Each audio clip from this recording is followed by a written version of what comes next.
The story of the Templars on the Silk Road begins in the shadows of history, at a moment when the order, once powerful and revered across Europe, found itself on the run. The Templars were not just warriors. They were financiers, strategists, and keepers of sacred knowledge. But after the sudden downfall of their order in the early 14th century, many members scattered, fleeing the wrath of King Philip IV of France and the subsequent dissolution of the Templar order by Pope Clement V. Few knew where they went or what became of them. One of the most intriguing possibilities suggests that some Templars did not disappear into obscurity but journeyed eastward, crossing the vast and dangerous territories that lay beyond Europe. It was not just a flight from persecution. It was also a quest for something much larger. Far beyond the borders of Christendom, in the heart of the Mongol Empire, lay a world that could offer them refuge, new power, and perhaps even new purpose. The Mongols at this time were at the height of their expansion. Under the leadership of Genghis Khan and his successors, they had swept across Asia and into Eastern Europe, creating the largest contiguous land empire in history.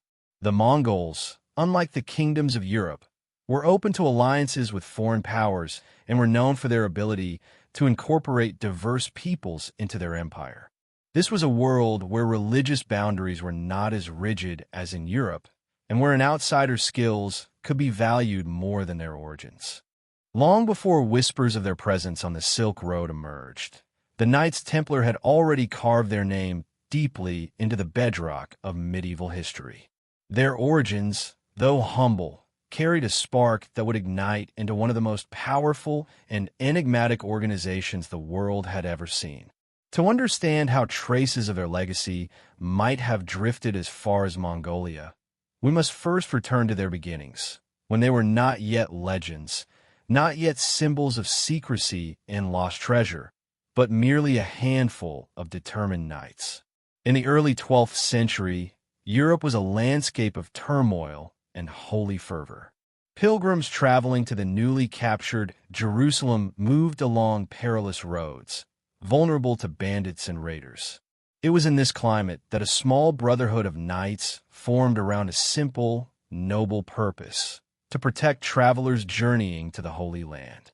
They vowed poverty, chastity, and obedience, adopting the white mantle that would eventually become iconic. At this early stage, they possessed very little: no wealth, no castles, no political influence. But they had something far more potent, a mission that resonated across Christendom. When the Church officially recognized the order, the Templars began to grow, nourished by the support of kings, nobles, and common believers alike. Their reputation for bravery and discipline spread rapidly. They became the spearhead of crusader armies, fighting in battles that shaped the destiny of kingdoms. Their headquarters in Jerusalem, located on the Temple Mount, lent them the name by which they became immortal. But it was something more subtle that allowed them to rise beyond the status of mere warriors: their efficiency. The Templars built an administrative machine unlike anything the medieval world had seen. They organized their estates with military precision, developed networks of commanderies stretching across Europe, and amassed wealth not through hoarding but through strategy. Pilgrims entrusted them with money and valuables. Merchants borrowed from them. Kings relied on them as bankers and advisors. At their height, the Templars were not simply soldiers. They were diplomats, financiers, landowners, and navigators. They learned to operate across borders, languages, and cultures with extraordinary sophistication.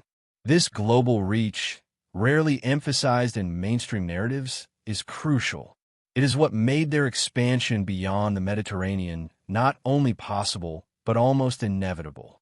From England to Cyprus, from Portugal to Armenia, the Templars maintained a presence. They commanded fleets of ships that crossed the Mediterranean with goods, troops, messages, and sometimes secrets. Their influence touched every corner of Europe and extended into territories where few Westerners dared to travel. Yet, as their power grew, so did the tension surrounding them. Their independence from kings, their immunity from taxes, and their direct allegiance to the Pope created friction with rulers who envied their influence. Their banking system, innovative and reliable, became indispensable yet resented. And rumors, always the shadows accompanying power, began to swirl around them. Rumors of hidden knowledge, undisclosed rituals, and treasures buried far from the reach of any monarch. By the late 13th century, the Templars were both revered and feared. They had survived military defeats, political shifts, and betrayals. They had rebuilt themselves after the fall of Jerusalem. They had proven capable of adapting, of reshaping their identity when the Crusader states collapsed around them. But this resilience made them more threatening to those who desired their wealth and authority. It was during these later years that their ambitions, and possibly their explorations, seemed to have stretched beyond the familiar landscapes of Europe and the Holy Land. As they forged relationships with merchants, emissaries, and travelers, they learned more about the world beyond the boundaries of Christendom. They heard tales of vast empires rising in the East, empires whose armies moved like storms, whose rulers commanded millions, and whose cities gleamed with unknown splendors. The Mongols were among the greatest of these distant powers.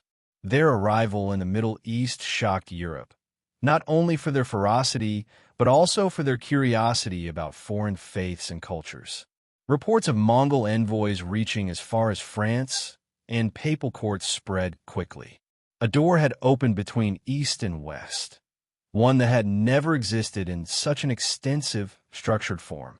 For an order like the Templars, dedicated to safeguarding Christendom and maintaining networks across continents, this new world was not something to ignore. It was an opportunity. It promised alliances, intelligence, influence, and possibly safety in times of impending crisis. Though official chronicles rarely link the Templars directly to the Mongols, the political and diplomatic environment made such interactions not only plausible, but strategically logical. And yet, their story took a dramatic shift. When the French king turned against them and accusations, fabricated or exaggerated, began to circulate, the Templars faced destruction. Their once mighty organization fractured under the weight of persecution. Leaders were arrested, property seized, members scattered.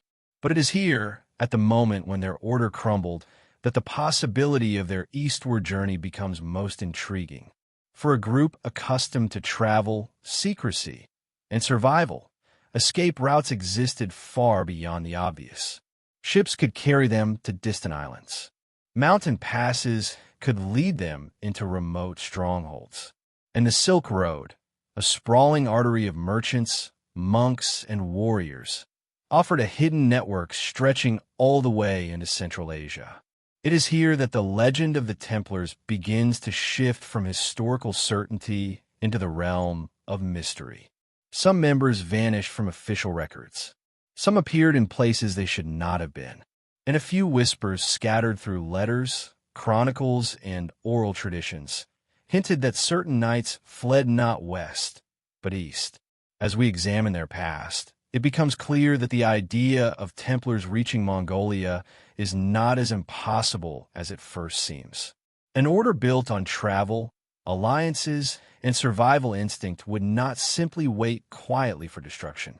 They would move. They would adapt. They would seek new worlds where their skills were valued and their history unknown. And so, long before their faint footprints appear on the steppe, the stage was already set. Their world was already expanding. Their networks were already stretching toward the horizon. All that remained was for history to lose track of them, for their trail to blend into the shadows of the Silk Road, where their story awaits rediscovery. The fall of the Knights Templar did not come gradually, nor did it come with warning. It descended upon them like a sudden storm breaking across a quiet sea, swift, violent, and absolute. In the year 1307, as dawn broke across France on an unremarkable October morning, The entire order found itself thrust into catastrophe. Knights who had spent decades defending kingdoms, managing estates, funding kings, and safeguarding pilgrims awoke to the sound of soldiers pounding on their doors. Warrants were read. Chains were fastened. Within hours, an organization that once held influence across continents was reduced to prisoners, fugitives, or ghosts hiding in the shadows of an increasingly hostile world. The accusations leveled against them were shocking, almost theatrical in their intensity. Heresy, blasphemy, secret rituals, treason, worship of forbidden idols. Charges designed not to be proven, but to be feared. Historians today agree that the motives behind these actions were political and financial, orchestrated by a king in desperate need of wealth and a church struggling to maintain authority. But in the chaos of the moment, the Templars had little time to argue their innocence. They had only time to react. And react they did. While many brothers were captured, interrogated, or forced into confessions, others vanished before the net could surround them. They disappeared from their commanderies, from their ships, from towns and estates where they had lived for years. This sudden and unexplained disappearance of so many members is where the first hints of their eastern escape begin. Europe was no longer safe for them. Borders that had once welcomed them now turned cold. Their allies were frightened into silence, their patrons stripped of power or pressured into compliance. Those who fled faced a stark choice: hide in the familiar lands where they would be hunted relentlessly, or journey toward a world where their names meant nothing and their symbols carried no weight. For some, the only path was the one leading away from Europe entirely. The traditional narratives of Templar escape usually describe their flight to Scotland, Portugal, or the far reaches of the Atlantic. Ships disappearing from French ports, knights blending into local military orders, lost fleets sailing into the unknown. But scattered among medieval manuscripts and later accounts is a different kind of whisper, one that does not speak of oceans or islands, but of deserts, mountains, and ancient trade routes winding deep into the heart of Asia. It is here that a fascinating detail emerges, one often overlooked. The Templars, unlike most monastic orders, had a deep understanding of long-distance networks. They communicated across vast territories, sent letters through merchant caravans, and relied on a complex financial infrastructure that mirrored the trade routes connecting east and west. They understood the world beyond Europe because their survival depended on it. And in the early 14th century, the East presented something Europe no longer could: a land where their enemies held no authority, a place where their reputation meant neither loyalty nor danger, a place ruled by an empire so vast and diverse that displaced foreign warriors could easily blend into its currents. The Mongol Empire, though fractured by this time, still controlled immense territories through which the Silk Road passed like a living artery. Merchants traveled safely. Envoys moved freely. Monasteries, fortresses, and caravanserais stood as islands of refuge in an ocean of grasslands and deserts. Accounts from travelers such as Marco Polo and church envoys like William of Rubruck reveal something extraordinary. Europeans were not strangers in Mongol lands during this era. The great Khans had welcomed foreigners, merchants, missionaries, diplomats, soldiers. They valued skilled outsiders, especially those who could offer knowledge of warfare, administration, or theology. The Mongols sought alliances with Christian powers, including the papacy and the kings of Europe. They corresponded with them, negotiated with them, and even proposed joint military campaigns. In this geopolitical climate, a group of skilled, disciplined European knights seeking refuge would not have seemed suspicious. They would have seemed useful. And so, as the Templars faced destruction in their homeland, the possibility of their escape eastward becomes less a wild speculation and more a strategic necessity. If their leaders anticipated the king's betrayal, and some evidence suggests they did, preparations could have been made quietly. Documents hidden, treasures relocated, members instructed to scatter along predetermined routes, ships ready in Mediterranean ports, horses prepared along land routes that threaded through Eastern Europe and into the vast corridors of the steppe. It is here that certain historical anomalies begin to stand out. Letters referencing brother knights traveling beyond the world of Christendom. Mentions of armed pilgrims journeying into the lands of the Great Khan. Ambiguous references in chronicles describing Westerners in distant courts whom no one could later identify. Even papal records from this era hint at individuals moving eastward on missions that were never fully documented. The trail is faint, but it exists. As Europe tightened its grip around the surviving Templars, those who fled faced unimaginable hardships. The journey east was long and treacherous. They would have crossed the rugged passes of Eastern Europe, entered the lands of the Golden Horde, and followed the ancient caravans into Central Asia. The Silk Road was not a single route, but a labyrinth of paths cutting through deserts, mountains, and plains. Each turn held uncertainty. But the Templars were not alone. Merchants, monks, warriors, healers, and scholars traveled these routes constantly. Blending in was not impossible. Imagine them, a small band of former knights exchanging their white mantles for travelers' cloaks, their horses for hardy steppe mounts, their once proud banners silent and folded away, their identity reduced to whispers even among themselves, their future uncertain, their past too dangerous to reveal.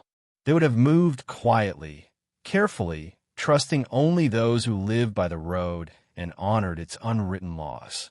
And yet they kept going, because ahead of them stretched a world where their order's downfall held no meaning. A world where a man was judged not by accusations whispered by a king, but by his usefulness, his strength, and his skill. A world where the Mongols ruled, an empire unlike any they had ever known, vast enough to swallow their identities and ancient enough to guard their secrets. Somewhere on that long journey, the Templars slipped out of Europe's memory, and in the silence that followed, legends of armored strangers began to appear in the chronicles of Asia. Whether these were the same men is the question we now pursue. Their escape set the stage. The Silk Road awaited, and the next steps bring us into the heart of a mystery that has endured for centuries. The Silk Road has always been remembered as a river of trade. Silk from China, spices from India, glass from Persia, wool from Europe, but those were only the visible treasures. Beneath the surface of commerce flowed something deeper and far more mysterious. The movement of knowledge, secrets, faiths, ideas, and people whose identities dissolved into the dust of the desert. Long before maps drew the line between East and West, long before kingdoms rose or fell, the Silk Road had already bound continents together. It was a living network, and those who traveled it carried more than goods. They carried whispers. To imagine the Templars upon this road, one must first imagine the road itself. It stretched across scorching deserts where the horizon rippled like a mirage, through mountain ranges crowned with perpetual snow, across grasslands where the sky seemed too vast for the earth to contain. In its busiest seasons, caravans as long as small armies crossed it. Camels laden with precious cargo plodded silently through the shifting sands. Monks from distant monasteries traveled beside merchants speaking 6 different languages. Nomads guided travelers through borderless lands where no walls or nations existed, only the rule of the open sky. This was not merely a trade route. It was the world's oldest information superhighway. Every traveler added to its memory. Every caravan carried fragments of distant stories.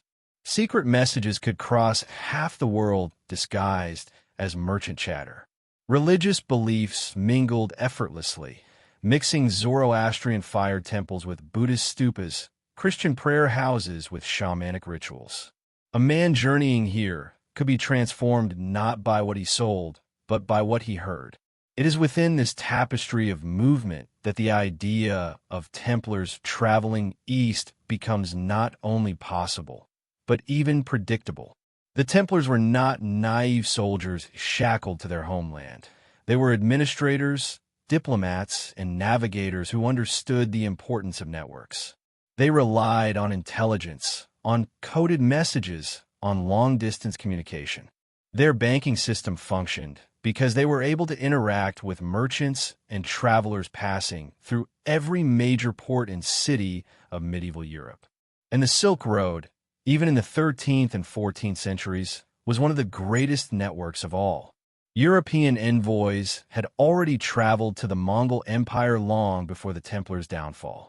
The journeys of Giovanni de Pien del Carpine, William of Rupbruck, and several Dominican and Franciscan missions showed that Europeans could cross into Mongolia and return alive. Their writings described Mongolian stations, yam posts, where fresh horses awaited travelers. They documented the astonishing efficiency of the Mongol communication system, which allowed messages to pass from China to the Black Sea in a matter of weeks. A fugitive group skilled in survival could have used this system to move swiftly and anonymously through territories where their presence was neither suspicious nor noteworthy. The Silk Road was also a place where cultures collided in unexpected ways. European coins found their way into markets in Kashgar. Persian manuscripts appeared in cities along the Yellow River. Indian astrologers advised Mongol rulers. And Nestorian Christians, long forgotten by Europe, maintained settlements deep in Central Asia, complete with crosses and monasteries. To Mongol eyes, a group of Western knights bearing a red cross might not have been so unfamiliar. They could easily have been mistaken for another Christian sect, lost to time, but not to memory. But the Silk Road held more than safe passage. It was a place where identities could be shed like old skins. A merchant leaving Venice might adopt Persian robes and become unrecognizable by the time he reached Samarkand. A monk from Syria could become fluent in Turkic dialects after months of travel. And warriors from foreign lands, stripped of their banners and ranks, could melt into the vast anonymity of a caravan. With the Templar order persecuted back home, anonymity was a form of survival, perhaps the only form they had left. Imagine them now. A handful of former knights, their once proud white mantles wrapped away in their packs, riding alongside merchants carrying bolts of silk and sacks of spices, their swords hidden beneath layers of cloth, their world reduced to the steady rhythm of hooves and the crack of desert winds. They would listen to the chatter of traders describing distant lands, Chinese provinces ruled by ancient dynasties, Persian scholars who mapped the stars, Mongol generals who commanded armies from the edges of Europe to the gates of Japan. Each story would pull them further from the world they had known. The Silk Road also offered something the Templars desperately needed: safety from Europe's reach. The Mongols cared nothing for the decrees of the French king or the Pope.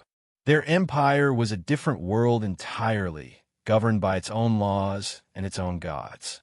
A fugitive knight could find refuge under the protection of a Mongol noble, or blend in among the thousands of foreigners who traveled the roads daily. The further east one went, the weaker Europe's shadow became. And by the time a traveler reached Mongolia, they had passed beyond the edges of Western memory. Yet, the Silk Road was not merely a refuge. It was a bridge, one that connected the Templars' world to a civilization far greater in scale and far more complex in structure.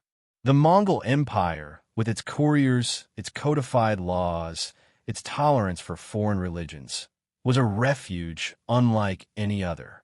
It offered them the possibility not just to survive, but to reinvent themselves, to enter a world where their skills, military discipline, strategic thinking, administration were valuable. As the Silk Road wound eastward, the Templars would have encountered vast steppe horizons that mirrored the spiritual emptiness they carried after the downfall of their order. Every mile would have taken them further from the persecution of Europe and deeper into a land where their story could vanish quietly into legend. By the time they reached the frontiers of Mongolia, they would no longer be fugitives. They would be travelers, survivors, wanderers at the edge of the known world. And somewhere along that immense, dust-filled road, the Templars' trail disappears from European history and begins to appear faintly in the whispers of the East. By the time the fugitive Templars would have approached the distant lands ruled by the Mongols, the world they entered was unlike anything known in Europe. The Mongol Empire was not merely large. It was colossal, stretching across continents like a vast, living organism whose heartbeat could be felt from the edges of the Danube to the shores of the Pacific. To understand how the Templars could have found refuge here, or why their presence might have been welcomed, one must step into the shadow of Genghis Khan's legacy. The Mongol Empire was born from a land where survival was a daily negotiation with the elements. The steppe was a harsh teacher, open, wind-scoured, unforgiving. And yet from this land emerged one of the greatest military forces the world had ever seen. Genghis Khan united clans that had feuded for centuries, forged warriors who lived as comfortably on horseback as they did on the ground, and crafted a social order built on loyalty, mobility, and a deep sense of destiny. The Mongols believed they had been chosen to rule under the eternal blue sky, a divine mandate to bring the world to order. Their armies moved with a precision that astonished chroniclers who survived encounters with them. They traveled faster than any other force, striking without warning, retreating in perfect silence, and reappearing hundreds of miles away. Their military campaigns reshaped the world's map, but their governance reshaped the world's mind. They tolerated multiple religions, protected merchants, valued scholars, and established systems of communication that rivaled anything Europe had achieved. Into this immense world of contrasting brutality and brilliance, strangers were not anomalies. They were opportunities. To the Mongols, the identity of a foreigner mattered far less than his usefulness. A man who could build, teach, heal, or fight was welcomed, protected, and given a place in the machine of empire. It was this openness that had allowed Nestorian Christians to flourish in parts of Central Asia for centuries. It was this openness that brought artisans from China into Persian cities and mathematicians from Persia into China. It was this openness that made travelers like Marco Polo not only welcome, but valued. It is within this framework that the Templars, should they have reached Mongol lands, might have found themselves well received. The Mongols admired skill above all else. They respected discipline, organization, and martial excellence. Their own elite units trained rigorously, often from childhood, learning to ride before they could walk. The Templars, known for their strict discipline and formidable combat training, would not have seemed out of place in such a world. Their heavy cavalry tactics, though different from Mongol warfare, might have intrigued commanders. Their knowledge of European fortifications, siegecraft, and battlefield logistics would have been priceless information to any Mongol noble with ambitions in the West. But there is another layer to this connection, one often overshadowed by tales of conquest: curiosity. The Mongols were insatiably curious about foreign cultures, religions, and technologies. They collected craftsmen the way kings in Europe collected jewels. They interrogated monks about theology, merchants about geography, physicians about remedies. They believed that every fragment of knowledge, however small, could strengthen the empire. It was this cultural hunger that created the famous Mongol courts, bustling, multilingual, diverse worlds where Persian astronomers debated with Chinese scholars, where priests from half a dozen religions performed rituals under the same roof. A group of disciplined European knights, trained in administration and warfare, bearing unknown symbols and carrying stories of distant lands, would have been irresistible to them, not only as potential allies, but as repositories of rare knowledge. Imagine the first encounter: a Mongol noble watching a group of foreign warriors dismount, their armor battered from long travel, their expressions wary but resolute, their clothing unfamiliar, their weapons heavy, their horses exhausted. The noble approaches, curious rather than hostile. Who are these men? Why do they travel so far? What can they offer? In such a moment, the Templars would have found that their reputation, shattered in Europe, held no weight here. Their past crimes, fabricated or exaggerated, were meaningless. Before the Mongols, they were blank slates. They were potential assets. And as the exiled knights learned more about the empire they had entered, they would have realized it offered far more than just temporary refuge. The Mongols maintained strict law systems, clear, efficient, often brutally enforced, but remarkably fair compared to Europe's chaotic feudal courts. Travelers under Mongol protection were safe. Merchants could cross entire continents with guaranteed security. Religious groups practiced freely without persecution. This concept would have been almost unimaginable to knights who had witnessed Europe's political treachery firsthand. Even more compelling was the Mongols' respect for loyalty. A man who proved himself trustworthy could rise quickly, regardless of his birth or culture. Many foreigners held prestigious positions: Persians, Turks, Chinese, and even some Europeans. Once a man entered the fabric of the empire, he often found a new life there. Roles, responsibilities, a sense of belonging. As these possibilities unfolded before them, the Templars might have felt not just relief, but a sense of destiny. Here lay a world vast enough to absorb them, rich enough to challenge them, and structured enough to value them. A world where their skills could be used, their knowledge appreciated, their past forgotten. And yet, within this environment of opportunity, there were shadows as well. The Mongol Empire was not a monolith. It was a constellation of factions: Golden Horde, Ilkhanate, Chagatai Khanate, and the Yuan dynasty, each with its own politics, rivalries, and ambitions. Foreigners could be protected, but they could also be used, traded, or sacrificed in power struggles. A misstep could turn a welcome into a death sentence. A misunderstanding could lead to exile or enslavement. The Templars would have had to tread carefully, learning the customs, respecting the hierarchies, and never revealing more than necessary. Still, the possibilities outweighed the risks. The Mongols offered something Europe never could: a land vast enough to hide in. A place where a broken order could quietly rebuild itself. A world whose vastness swallowed stories whole. As the sun rose over the Mongolian steppe, illuminating a landscape that seemed to stretch into infinity, the Templars would have realized that they had come to a place that mirrored their own fate: wild, powerful, mysterious, and waiting for new stories to be written upon it. In this empire forged by the will of Genghis Khan, the Templars may have found not only refuge, but a new beginning.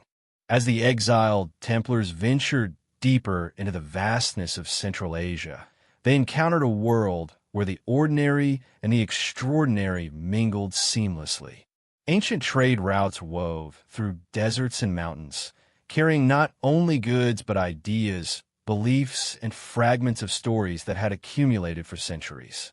Among these symbols and stories, the Templars began noticing familiar shapes: crosses, interlocking circles, sacred knots, and geometric patterns that echoed their own secret iconography.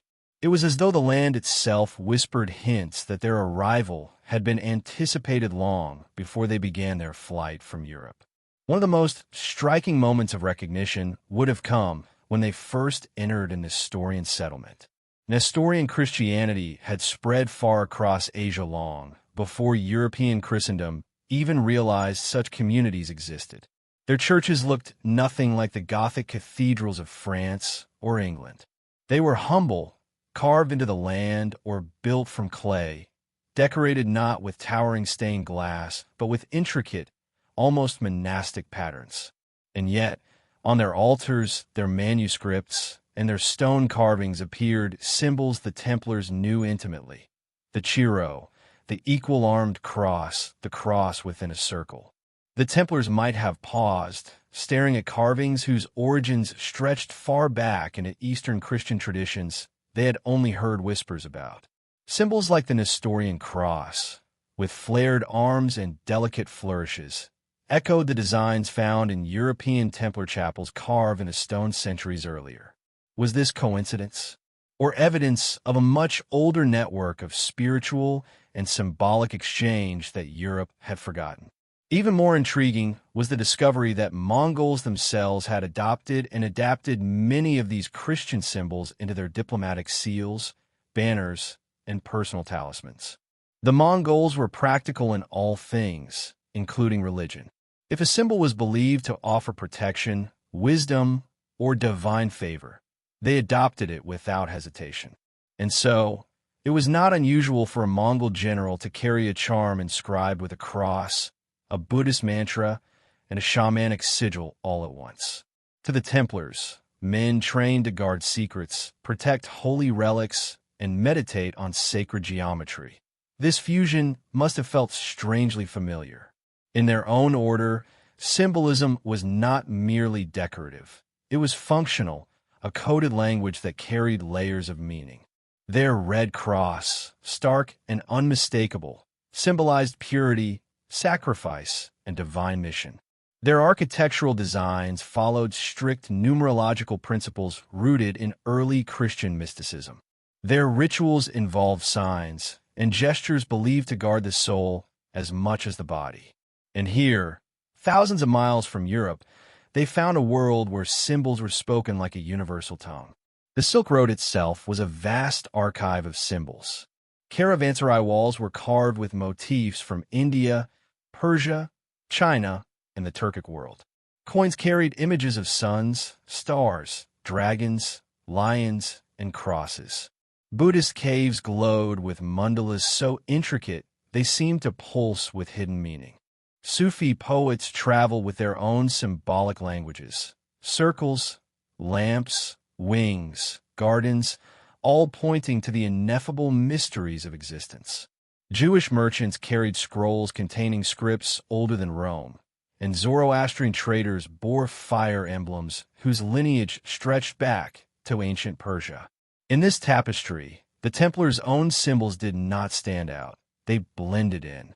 One can imagine a Templar knight stepping into a bustling caravanserai, resting after weeks of travel, only to see a mural depicting a radiant cross-like mandala surrounded by clouds and celestial beings.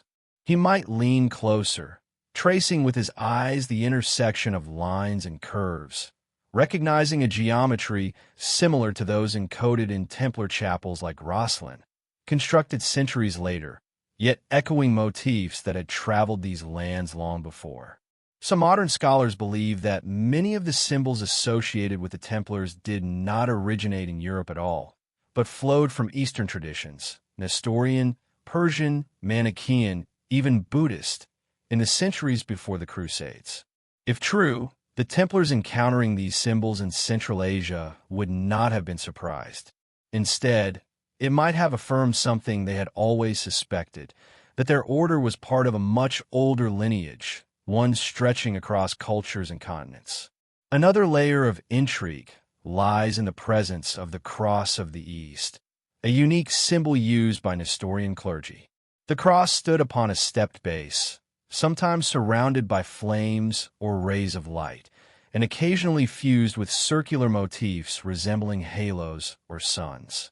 This fusion of Christian and Eastern symbolic language mirrored the dual worldview that many Templars held, the belief in a universal order, hidden beneath the diverse expressions of faith. Such resonances could have had profound implications for the Templars. Cast out from Europe, stripped of their lands, hunted by their former allies, they would have been spiritually disoriented. Finding echoes of their identity here, unexpected but undeniable, might have offered a sense of cosmic belonging, as though they had not been banished from their true home, but guided toward it. Beyond religious symbols, there were geometric patterns that must have intrigued them deeply. Mongol textiles featured interlocking knots identical to designs found in Celtic manuscripts and Templar-stamped architecture. Central Asian carpets bore 8-pointed stars, the same stars embedded in the floor tiles of Templar churches across France and Portugal. Yurts displayed radial designs reminiscent of the rose windows in European cathedrals. Even Mongol armor was decorated with repeated geometric patterns that aligned with sacred mathematical proportions. Did these similarities arise independently, born of human fascination with symmetry and order? Or did they hint at older, lost currents of knowledge, mystical, mathematical, spiritual, that once flowed freely across the ancient world? The Templars, guardians of hidden knowledge, would not have dismissed such questions lightly. Perhaps the most captivating symbol of all was the eternal knot, found in Buddhist, Turkic, and Mongol traditions. It was a looping, unbroken pattern symbolizing the interplay of fate, time, and the unity of existence. It also appeared subtly in European sacred architecture, a quiet whisper of ancient wisdom woven into stone. For Templars trained to interpret symbols, this knot would have signified more than spiritual philosophy. It represented a worldview where everything was interconnected across space and time. Standing beneath the wide, endless sky of Mongolia, a Templar knight might have looked upon that knot and felt the strange sensation that his journey, from the shores of the Mediterranean to the heart of Asia, was part of a larger pattern, one he could sense but not fully comprehend. The deeper they traveled, the more the land seemed to reveal. Symbols on stones, markings on traders' talismans, inscriptions half erased by sand, they formed a breadcrumb trail of hidden history. Every step along the Silk Road felt like a step back into humanity's shared past, where faiths were fluid, ideas traveled freely, and secret brotherhoods might have existed long before Europe ever dreamed of chivalric orders. Here in this world, where symbols moved like currents and traditions blended seamlessly, the Templars discovered not just refuge, but recognition. It was as if the East had been holding a mirror for centuries, waiting for them to look into it. As the Templars pushed farther into the heart of Mongol-controlled Asia, they encountered not only unfamiliar landscapes and languages, but an entirely different way of perceiving the world. It was here, somewhere between the desert winds of Central Asia and the emerald valleys beyond the Altai, that they began to meet the people whose presence would shape the very nature of their journey, the Nestorian Christians of the East. To the Templars, this meeting would have felt like stepping into a parallel world, one where Christianity had evolved along a separate path, untouched by Rome, unshaped by the conflicts that defined Western Christendom, and yet unmistakably born of the same ancient flame. It was both comforting and disorienting. These Christians spoke Syriac instead of Latin, built churches from wood instead of stone, and blended their beliefs seamlessly with the cultures around them. Some wore robes like Mongol nobles, others like Persian scholars. Their crosses differed in style, but not in meaning. Their scriptures echoed familiar stories, yet carried interpretations that had been shaped by centuries of Eastern philosophy. For the Templars, warriors trained to defend the faith at all costs, the realization that a thriving Christian tradition existed far beyond Europe must have stirred something deep within them. It challenged the borders of their worldview. It hinted that Christianity was not a fortress guarded by Rome or Constantinople, but a river, branching and flowing across continents, nourished by countless tribes and tongues. Nestorian communities existed in unexpected places, small villages along caravan roads, monasteries tucked into mountain valleys, and even among Mongol tribes themselves. Many Mongol nobles had adopted aspects of Christianity, not exclusively or dogmatically, but as part of their broad spiritual landscape. They revered sacred objects, respected priests, and saw Christian rituals as powerful tools for invoking divine favor. When the Templars first encountered a Nestorian priest, perhaps an elderly man with weathered skin and calm eyes, they would have felt something uncanny, a sense of kinship that transcended distance. Here was a man who worshipped the same Christ but used words rooted in a different linguistic world, spoke prayers shaped by ancient Syriac melodies, and read scriptures copied in scripts that curved like flowing rivers. Yet the essence was undeniable. The priest might have recognized their Red Cross insignia, not because he knew the Templars, but because tales of Western knights had drifted along the Silk Road for generations. He would have welcomed them with simple hospitality, water, warmth, protection, and slowly, through gestures, shared stories, and translators, a relationship would form. The Nestorians were skilled interpreters, diplomats, and mediators. They understood Mongol politics better than any outsider. Many served as scribes, advisors, and envoys in the courts of the Khans.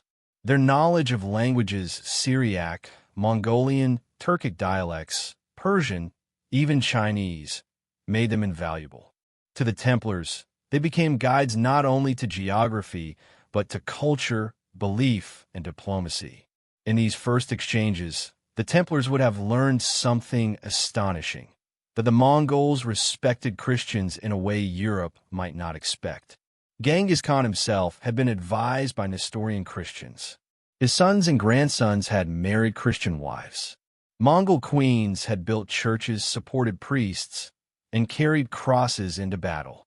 Christianity was not dominant in Mongolia, but it was woven into its tapestry.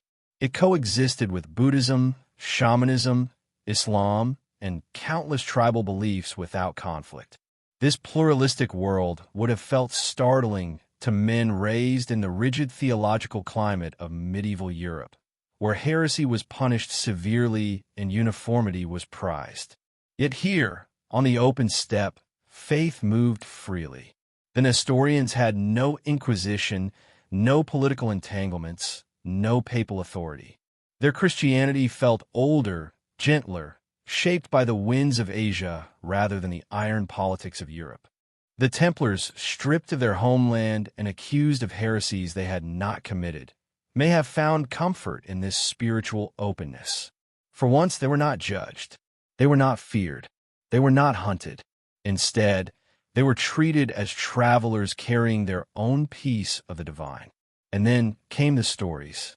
Around fires at night, Nestorian families would recount legends of apostles who had traveled east long before European knights ever rode into Jerusalem.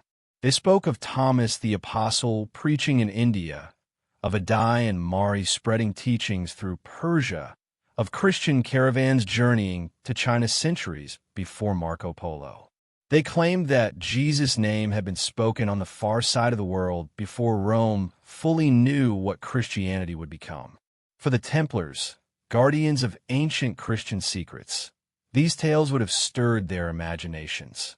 Could it be that the East held fragments of forgotten Christian history?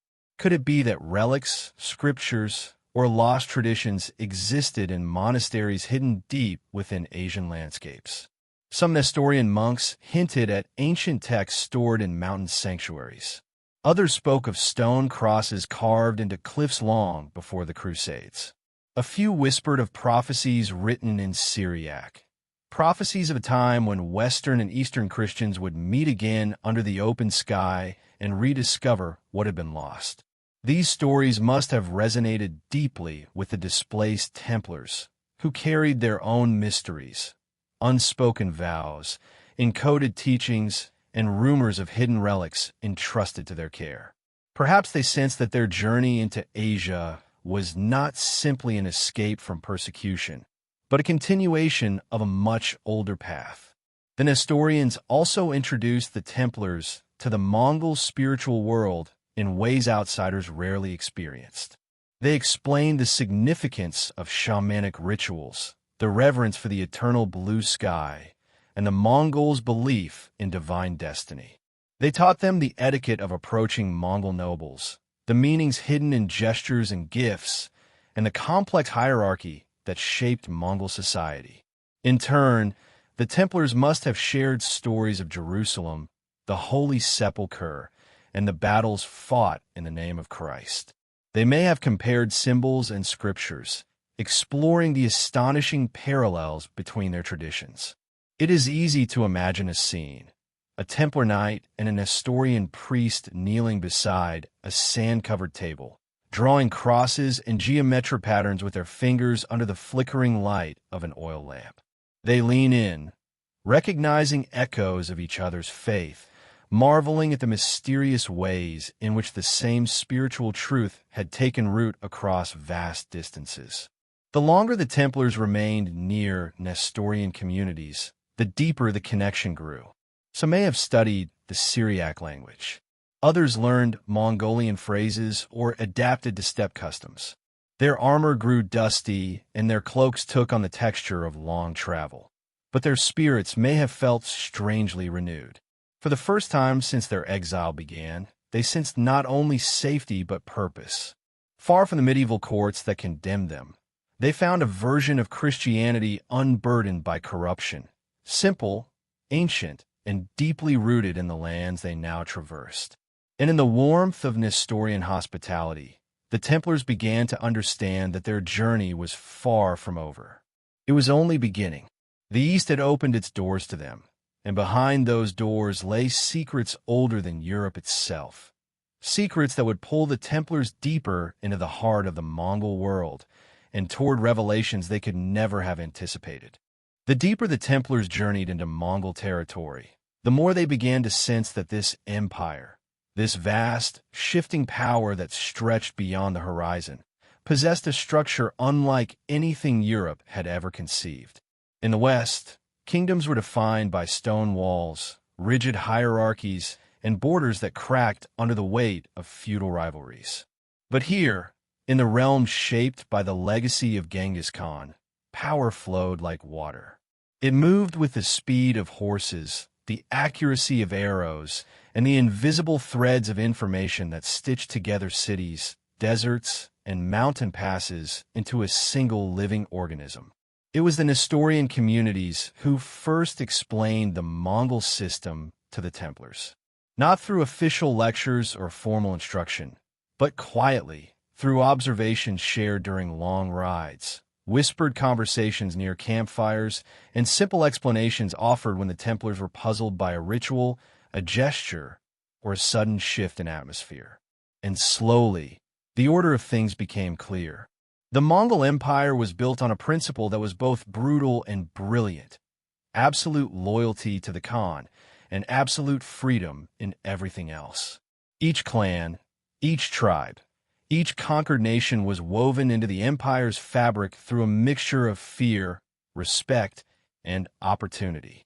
The Templars learned that Mongol society was divided into layers, not rigid castes, but fluid roles defined by merit, ability, and the favor of the ruling family. At the apex stood the Great Khan, a figure whose authority was believed to come directly from the eternal blue sky, a divine force that watched over the Mongol people. Below him were the royal family and the nobles who commanded vast tumans, units of 10,000 soldiers capable of sweeping across continents with terrifying efficiency. But beneath these elites existed a complex network of administrators, merchants, interpreters, engineers, and spiritual advisors. Many were not Mongol by birth. They came from conquered lands: Persia, China, Rus, Korea, and even distant Europe. This detail would have stunned the Templars. In the Mongol world, a man's usefulness mattered more than his heritage. A talented foreigner could rise to power rapidly. A noble born to wealth could be executed for incompetence. Merit outweighed blood. One night, as the Templars sheltered in a caravanserai near a bustling trade route, a Nestorian guide quietly pointed out several men sitting at a distant table. Mongol officers dining beside a Persian mathematician, a Chinese engineer, and a Turkic scribe.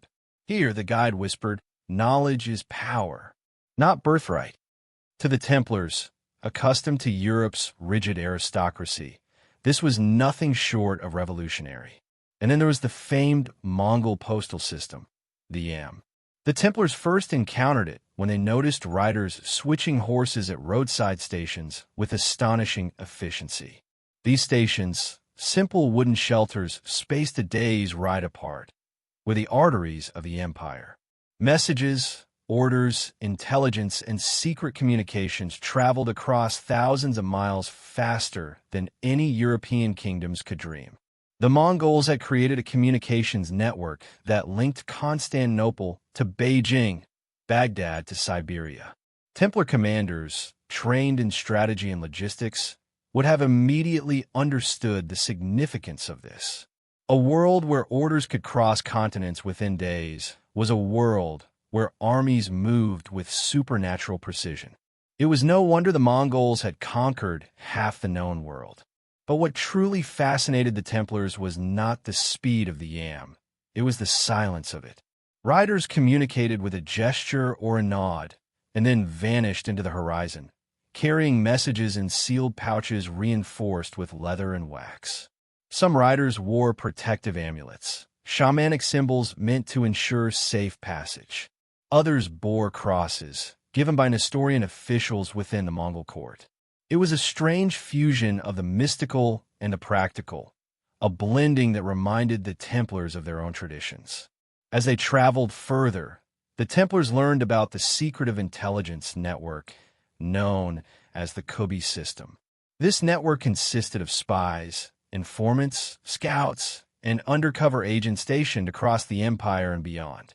They monitored trade routes, watched border movements, and reported directly to representatives of the Khan. Their existence explained how Mongol armies often knew the strengths and weaknesses of their enemies long before the first arrow flew. What struck the Templars most was how similar this was to their own covert operations in Europe and the Holy Land. The Templars had relied on coded messages, silent brotherhood signals, and a network of trusted contacts across kingdoms. While the scale of the Mongol network dwarfed theirs, the underlying principles, loyalty, secrecy, information as power, were uncannily aligned. But it was not just military and political structures that fascinated the Templars. There was something deeper, hidden beneath the surface of Mongol rule, a spiritual mosaic that seemed to tie the empire together. Shamans played a significant role in Mongol society. They were the intermediaries between the material world and the realm of spirits, responsible for interpreting omens, guiding decisions, and performing rituals for protection and prosperity. While the Templars have been trained to view such practices with suspicion, if not outright condemnation, they found it difficult to dismiss the shamans entirely. The Mongols revered the eternal blue sky as an all-encompassing divine force, not unlike the Templars' belief in a universal divine presence that transcended earthly kings. Then there were the Buddhist monks in the east of the empire, the Muslim scholars in the western cities, the Taoist mystics near China, and the Nestorian priests scattered throughout. All lived in relative harmony under Mongol rule. This religious pluralism created an atmosphere in which spiritual ideas flowed freely, merging and evolving in ways Europe had rarely allowed. For the Templars, men accused of heresy for their alleged unconventional beliefs, this diversity was both liberating and intellectually intoxicating. They found themselves listening to shamanic chants one night and Syriac hymns the next. They watched Buddhist monks walk in slow meditation while Muslim astronomers charted the heavens with precision. They spoke with Sufi travelers who described God as a boundless ocean, and Nestorian monks who described Christ's light as a fire illuminating all nations. In such a world, the spiritual restrictions of Europe felt distant, almost irrelevant. The Templars also observed the Mongols' system of justice, swift, uncompromising, but surprisingly fair. Theft was punished harshly. Corruption was despised. Loyalty was rewarded.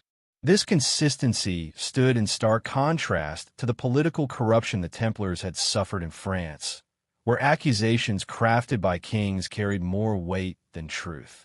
As they learned more about Mongol governance, their census-taking, tax systems, engineering feats, and libraries, the Templars began to perceive that they were not merely moving through an empire, but through a crossroads of civilizations. This was a world where East met West, where ancient knowledge was preserved rather than destroyed, where ideas mixed like spices in a market stall. In this environment, the Templars began to ask new questions.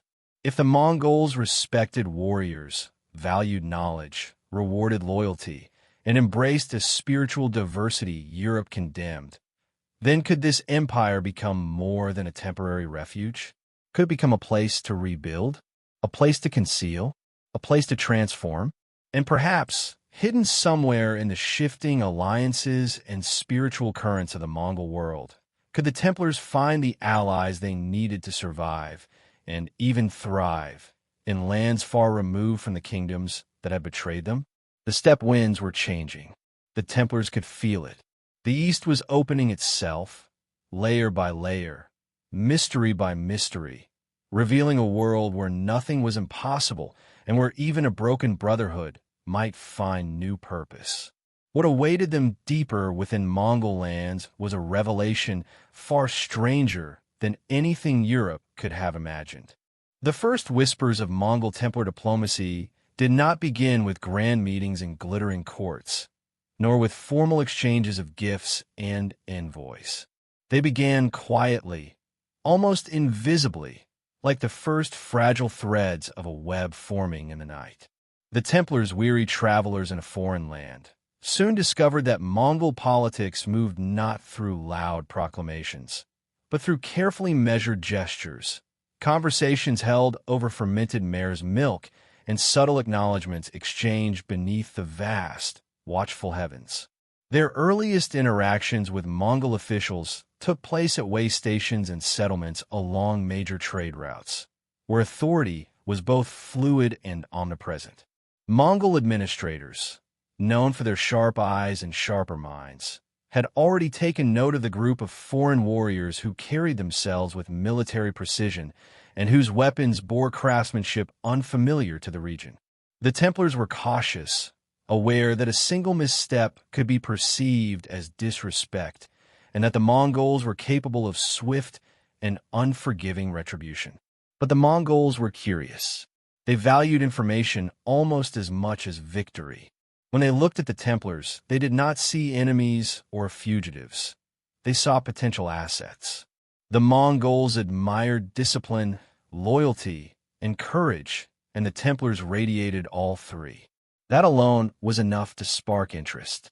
The first diplomatic opening came from a mid-ranking Mongol officer, a man responsible for monitoring foreign travelers in the region. He approached with the calm confidence of someone who understood power but did not need to flaunt it. He gestured for the Templars' leader to sit with him. No weapons, no threats, simply a conversation. The Templars would have recognized this immediately, a test. The Mongols believed that the character of a man revealed itself during moments of controlled tension. If the stranger remained calm, respectful, and truthful, he could become an ally. If he revealed arrogance or fear, he became a liability. The Templar commander responded as any seasoned diplomat warrior would, carefully, respectfully, with guarded truths. He explained that they were Christians from distant lands, traveling east to seek safety and purpose after political upheaval in the West. It was a partial truth, but one the Mongols accepted. They did not care about the details of European politics. They cared about what these men could offer. Their conversation ended without ceremony, but with a gesture that meant everything. The officer offered safe passage through the region. It was not a promise of protection, nor an invitation to power, but it opened a door the Templars would soon learn led to far greater possibilities. Over the following weeks, the Templars encountered more Mongol authorities. Some were curious, others were indifferent. A few tested their strength by watching them train, observing how they handled weapons, horses, and discipline. This impressed them deeply. Mongol warriors respected mastery above all else, and the Templars, despite their fatigue, displayed an unmistakable military refinement. Then came the moment that would alter their fate completely. An invitation to meet with a higher-ranking noble within the local Mongol hierarchy. The meeting took place in a large felt tent exquisitely decorated with carpets and banners representing the noble's lineage. Outside, guards stood with the posture of seasoned warriors. Inside, the air carried the scent of incense and herbs used in shamanic rituals. The noble, flanked by advisors, including an historian Christian interpreter, watched the Templars with an expression that was both stern and curious. The noble asked questions, not about Europe's kings or the charges against the Templar order, but about their skills, their beliefs, and their ability to serve. What do they know of fortresses, of siege tactics, of horseback warfare, of negotiation, of faith? These were not idle inquiries. Each answer revealed whether the Templars knew what the Mongols valued most: adaptability, intelligence, and steadfastness. When a noble learned that the Templars had built fortifications across the Holy Land and had maintained an intelligence network spanning continents, his demeanor shifted. He leaned in, speaking softly to his advisors. To the Mongols, who sought to expand and consolidate their influence across Eurasia, this information was invaluable. Skilled foreigners were rare treasures. What the Templars may not have fully realized was that the Mongol Empire, after its initial conquests, had evolved into an empire of administration as much as war. They required infrastructure, management, skilled warriors, and knowledgeable intermediaries for international diplomacy. The Templars, stripped of their power in Europe, inadvertently fit this need. The noble informed them that word of their presence would be sent up the chain of command. If the higher authorities deemed them useful, they could receive official protection and perhaps even roles within the empire. It was both an opportunity and a warning. And then, in what must have felt like a surreal twist of fate, the Templars encountered Mongol nobles who were openly Christian. These nobles wore crosses crafted from local metals, spoke Syriac prayers, and greeted the Templars with warm familiarity. To Western knights who had lost everything, this must have felt like divine intervention. One noblewoman in particular, perhaps a relative of a regional Khan, took a special interest in them. She had been baptized in the Nestorian tradition and supported Christian communities across her territory. When she learned that warriors of the West sought refuge, she saw not suspicion but prophecy. To her, their arrival hinted at ancient Syriac texts that spoke of foreign believers returning to the East in times of upheaval. Under her influence, the Templars gained not only protection but legitimacy. Doors that would have remained closed began to open. Mongol officials treated them with more respect. Nestorian leaders welcomed them with greater enthusiasm. Merchants offered them supplies without fear of theft. They were no longer fugitives traveling under the shadow of uncertainty. They had become honored guests within a system that valued them. This shift marked a turning point. The Mongols began to ask more strategic questions. Could these European knights help assess fortifications in disputed regions? Could they advise on naval tactics against coastal enemies? Could they train certain Mongol units in Western swordsmanship? Could they help improve diplomatic communications with distant Christian kingdoms? It was a delicate dance. The Templars had to balance their desire for safety with caution. Too much involvement in Mongol military affairs could draw them into conflicts they did not understand. Too little involvement might make them appear ungrateful or useless. But as negotiations continued, something deeper emerged.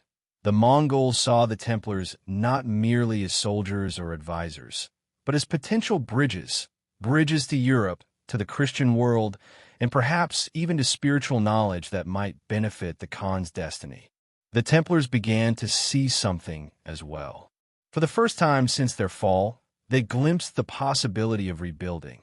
Not in Europe, but here, under the vast skies of Asia, where old certainties dissolved and new alliances could form. It was here, in this delicate realm of diplomacy and curiosity, that the seeds of a strange and powerful relationship were planted. A relationship that would soon draw the Templars deeper into the Mongol world and closer to secrets the West had never imagined. The landscape shifted as the Templars moved deeper into Mongol-controlled territory, and with it shifted their understanding of the empire that had once terrified Europe. The Mongol world was not empty desert or mere battlefield. It was a living organism, vibrant and layered, stretching far beyond anything the Templars had imagined. As they traveled, their horizons widened, geographically, culturally, and spiritually.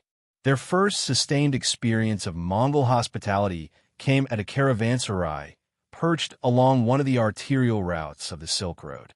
It stood like an island of stone and clay in a sea of rolling grass, bustling with merchants from dozens of lands.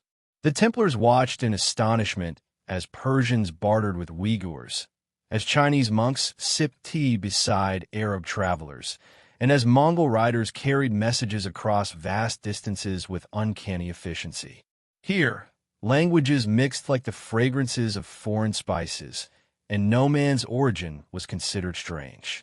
The Templars, who once carried the pride of knights sworn to a powerful order, now walked among people who judged them not by old reputations, but by conduct and usefulness. Inside the caravanserai's courtyard, they tasted foods they had never encountered: steaming dumplings filled with mutton, thick noodles stretched by hand, and fermented drinks that at first seemed harsh but gradually revealed a subtle warmth. The Mongols were generous hosts, but their generosity was never without observation. Every action, every gesture of the Templars was quietly noted: how they spoke, how they treated animals, how they reacted to foreign customs. In a world where alliances could shift like sand, the Mongols trusted slowly but learned quickly. As the Templars continued their journey, the environment changed dramatically. They crossed arid plains where the wind cut like a blade and where dust storms roared with a sudden fury that forced them to take shelter behind their horses. They then entered fertile valleys where swift rivers carved through green earth, and where farmers, governed under Mongol supervision, tended wheat and rice fields with surprising efficiency. Through it all, the Templars felt the presence of the Empire's invisible structure, a chain of relay stations where fresh horses awaited messengers, patrols that appeared and vanished like ghosts, administrators who recorded statistics on population, harvests, and taxes with meticulous discipline. The Mongols ruled through order as much as fear. Their empire was stitched together with speed and information. One early morning, the Templars witnessed a ceremony at a nomadic encampment. Shamanic drums echoed across the grasslands while a spiritual leader, dressed in a cloak adorned with animal bones and feathers, performed rites beneath the rising sun. Smoke curled upward from burning herbs as the shaman chanted in a language both ancient and raw, calling upon spirits to protect the camp, bless the herds, and guide travelers. The Templars were struck by how deeply spirituality was woven into Mongol life. These rites were not mere superstition. They were threads that held the community together. Still, the Mongol world did not belong to one faith. The Templars soon discovered Buddhist monasteries carved into cliffs, illuminated by quiet lanterns and painted with delicate murals of cosmic cycles and enlightened beings. They saw Muslim traders kneeling in prayer at dawn, aligning themselves with Mecca under open skies. They encountered Jewish merchants whose scrolls and traditions had traveled thousands of miles unchecked by persecution. Above all, they met Nestorian Christians, priests, families, and scholars, who welcomed them as brothers far from home. This diversity bewildered and humbled the Templars.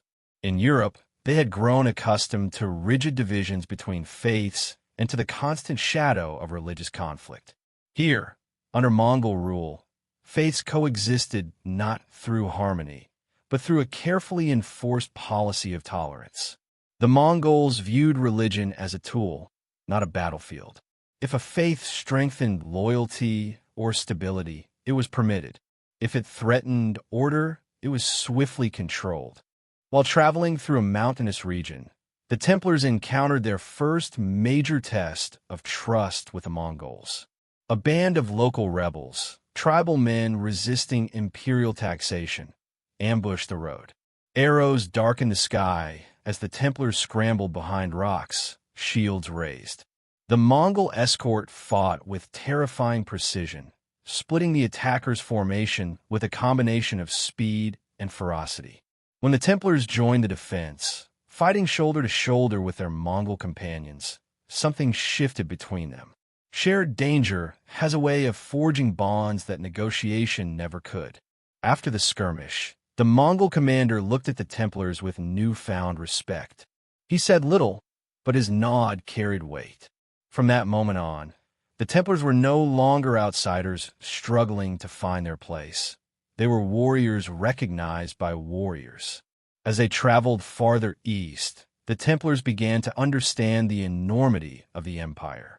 They saw ruins of cities destroyed during the initial Mongol conquests, silent reminders of the empire's brutal birth. But they also saw newly constructed settlements flourishing under Mongol administration, proof of the empire's capacity to rebuild with equal vigor. They passed through lands where silk was woven in great workshops, where metalworkers hammered out weapons of elegant design, and where physicians practiced healing arts drawn from Persia, India, and China. At night, the Templars often camped beneath skies so vast they seemed to swallow the world. They listened to Mongol stories around crackling fires, tales of Genghis Khan's early battles, of omens read in the flight of birds, of spirits said to roam the steppes. In turn, the Templars shared stories from Europe, of castles and crusades, of distant seas and holy relics. Their listeners responded with curiosity rather than judgment. The Mongols were conquerors, yes, but also eager learners. Gradually, the Templars realized something profound. They were witnessing a global crossroads, a meeting point of civilizations woven together by trade, conquest, migration, and diplomacy. Europe had often viewed the East as distant and hostile. Here, the Templars saw its richness firsthand. And for the first time since their downfall, they felt the faint stirrings of possibility. They were no longer fugitives defined by their past. The Mongol world offered them a blank slate, a place where identity could be reshaped by merit rather than politics. Yet the journey also carried a subtle tension. The Templars sensed that every encounter, every test, every conversation was leading them towards something larger. The Mongols did not extend hospitality without purpose. The Templars had been observed, evaluated, weighed.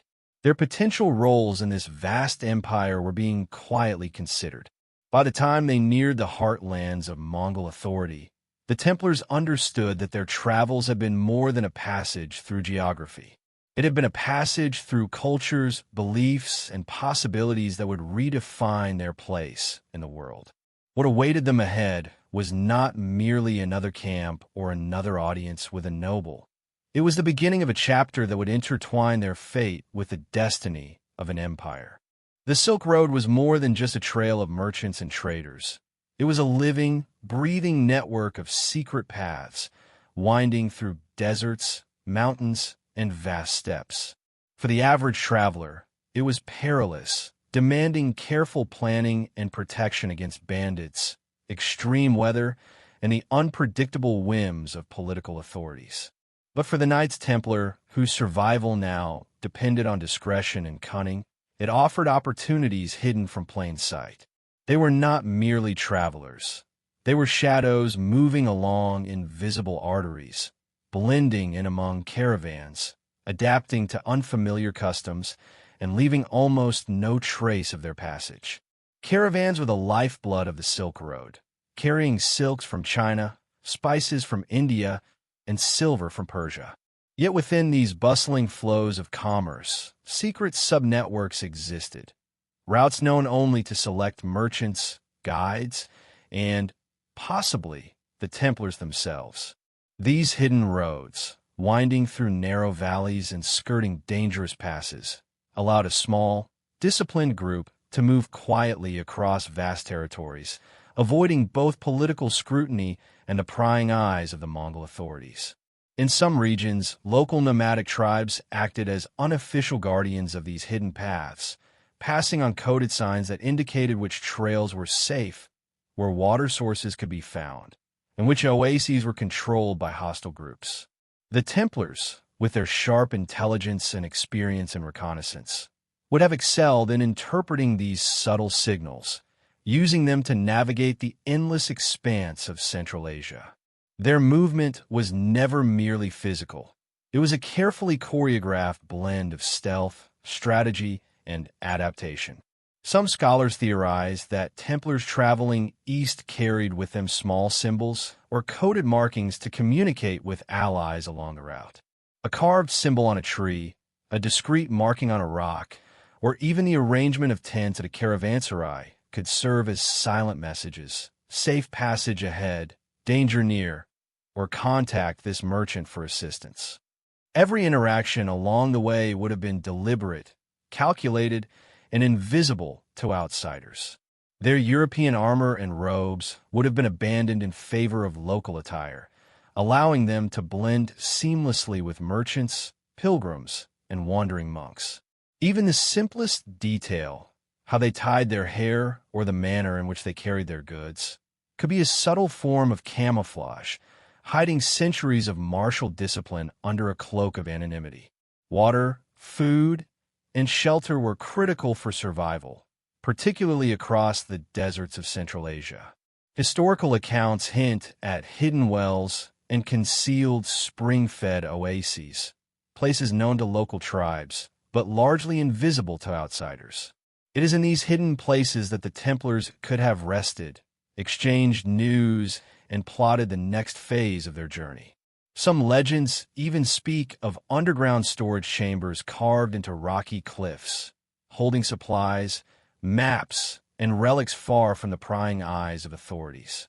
Imagine the Templars, after weeks of grueling travel across arid plains, arriving at a secluded oasis where nothing in the world hinted at the presence of European knights, where only those in the know would understand the subtle markers leading them there. Trade itself offered cover. Caravans were constantly on the move, making the exact composition of their passengers fluid. Templars could attach themselves to groups as merchants, interpreters, or guards, their martial skills repurposed to protect cargo rather than kingdoms. Such integration allowed them to access networks of information, who controlled which territories, where political unrest might threaten safe passage, and which tribes were friendly or hostile. They would have known which markets offered the best trade for both goods and intelligence, allowing them to gain both sustenance and strategic advantage in an unfamiliar landscape. But it was not only about moving from point A to point B. These hidden roads also facilitated communication, both with each other and with potential allies far beyond the Silk Road. Letters, symbols, and coded messages could travel silently between distant fortresses or hidden enclaves, ensuring coordination across hundreds of miles of uncharted land. The Templars' famed discipline and organizational skill, combined with their knowledge of cryptography, would have turned these trade routes into invisible lines of intelligence, carrying whispers of secrets and plans that could never be captured by mainstream chroniclers. Even weather itself could become an ally. Dust storms, sudden snowfalls, and mirages in the desert could obscure movements from prying eyes, allowing the Templars to travel unseen when armies or rival forces sought to block their passage. In this way, the vastness of the Mongolian steppes, often portrayed as forbidding or inhospitable, became a strategic advantage. Where ordinary travelers saw danger, the Templars saw opportunity, a place to hide, regroup, and continue their mission undetected. In the end, their journey along these hidden roads was as much about survival as it was about preserving a secret legacy. Every carefully chosen trail, every coded symbol, every discrete interaction built a network of invisibility stretching across Central Asia. By mastering these hidden arteries, the Templars could traverse thousands of miles, connecting Europe and Mongolia in a silent web of strategy, mysticism, and endurance. To the ordinary historian, they may have vanished into obscurity, but to those who understand the language of secret paths, they were always present, moving, watching, and leaving traces only the most perceptive could ever hope to decipher. The Red Desert, vast and unforgiving, stretches endlessly across the horizon, a place where the sun blazes mercilessly by day and the cold bites at night. It is a land that few have dared to traverse, and even fewer have left to tell the tale. Yet historical whispers suggest that Templars, driven by necessity and secrecy, may have crossed this forbidding terrain, navigating by stars, hidden oases, and an unerring sense of survival honed in countless campaigns across Europe and the Holy Land. These desert plains were not merely empty. They were alive with hidden dangers and hidden opportunities, a place where those who knew the secrets of the land could move unseen while armies, travelers, and emissaries succumbed to the harsh environment.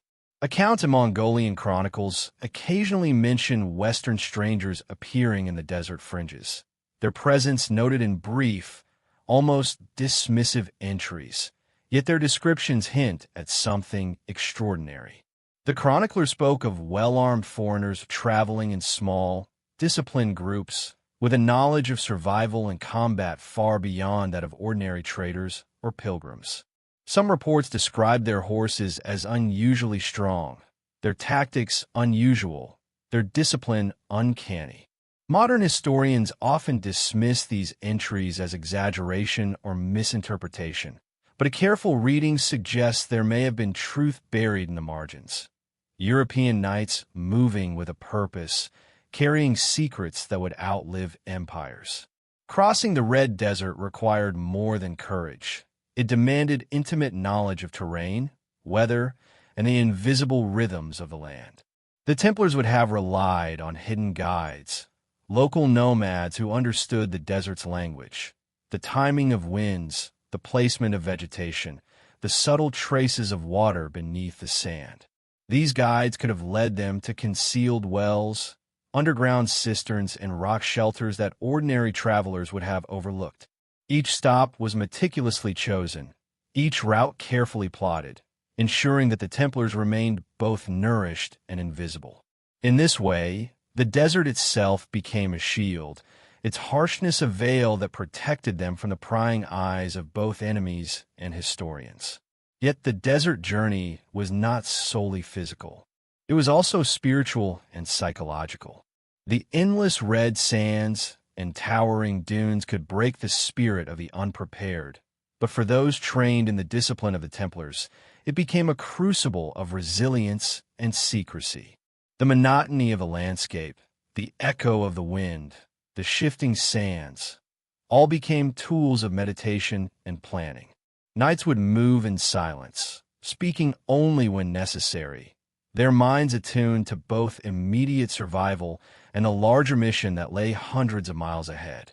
This psychological discipline, coupled with their tactical knowledge, allowed them to remain a step ahead of danger, whether it came from marauding bandits, hostile tribes, or the unpredictable forces of nature.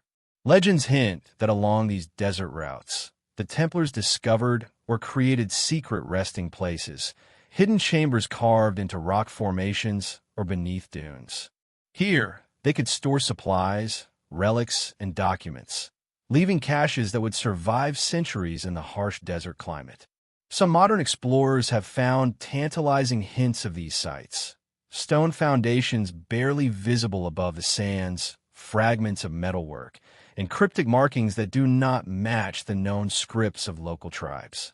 While skeptics argue these are mere coincidences, the alignment, construction style, and location of such remnants often defy explanation, suggesting a level of planning and knowledge consistent with the Templar tradition of secrecy and precision. The Red Desert was also a crossroads of information, though few realized it. Caravans, traders, and nomads traveled through its vastness, connecting distant civilizations. The Templars, masters of observation and intelligence, would have noted patterns in these movements, using them to predict the presence of hostile forces or identify safe passages. They could intercept messages, form alliances with select groups, or leave signals for those following in their path. In this way, the desert itself became a medium of communication, a silent partner in their clandestine operations. Each sand dune, each hidden valley, was more than a challenge. It was part of a network that enabled them to extend influence far beyond the reach of conventional armies or governments. The harsh environment also provided a unique canvas for hiding knowledge and artifacts. Maps, manuscripts, and sacred relics could be buried beneath dunes, concealed within rocky outcrops, or stored in secret underground chambers that would remain undiscovered for centuries. The Red Desert's inhospitable reputation ensured that few would stumble upon these hidden treasures by accident. Here, the Templars could safeguard their most precious secrets, from sacred relics to coded documents, allowing their legacy to survive long after their apparent disappearance from European history. Perhaps most striking is the interplay between the desert's cruelty and the Templars' ingenuity. Every challenge became an opportunity. Sandstorms provided cover, mirages could be used to mislead pursuers, and the scarcity of water forced careful planning that honed their logistical skills to near perfection. It is easy to imagine small groups moving silently under the cover of night, guided by the stars, leaving no trace and vanishing into the shifting sands as though they were part of the desert itself. This is the paradox of the Red Desert, a place where survival was nearly impossible, yet its very harshness offered the perfect concealment for those with the knowledge, skill, and determination to endure. By the time the Templars reached the edges of the Mongolian steppe, they had become something more than knights. They were masters of concealment, bearers of secrets, and carriers of knowledge that would challenge the historical record for centuries to come. Their journey across the Red Desert was not a mere escape. It was a deliberate, calculated passage that preserved their legacy while keeping the world guessing. Every dune crossed, every hidden well used, and every cache created contributed to a story that, even today, remains tantalizingly just out of reach. The Red Desert, with its endless expanse and unforgiving terrain, becomes in this narrative not just a physical barrier, but a character itself, a silent witness to the passage of men who moved with precision, purpose, and secrecy. It is a place where history and legend converge, where whispers of Templars in the East persist in chronicles, artifacts, and the shifting sands themselves. For those who follow their trail, the desert is both a challenge and a guide, a reminder that some secrets are protected not by walls or armies, but by the vast, unyielding power of nature itself.